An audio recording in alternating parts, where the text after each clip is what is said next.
Mabuhay po tayo. Ako po si Alan Shishir Nucalla of Arnis Maharlika, Philippines.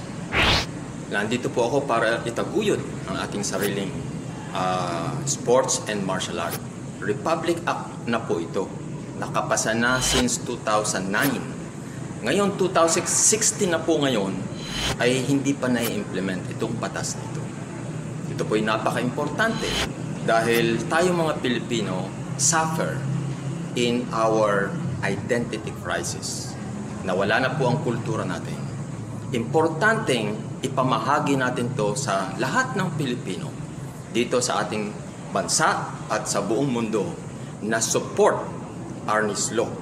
Ito ay magbibigay sa atin ng culture, magbibigay sa atin ng pride, self-discipline, and above all, magiging makapilipino po tayo.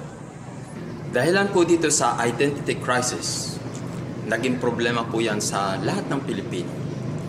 We are basically embracing the Western culture na tayo Pilipino naman. Through Arnis Filipino Martial Art, we can bring it back. We can bring that identity. We can be proud Filipinos, and not only that, this will transfer to our talent, to our resources, so we can tell the world, Filipino is a great nation. Kanya, I am asking our new administration, to our President, Rodrigo Duterte, please assist, implement Arnis Law. Mabuhay po tayo.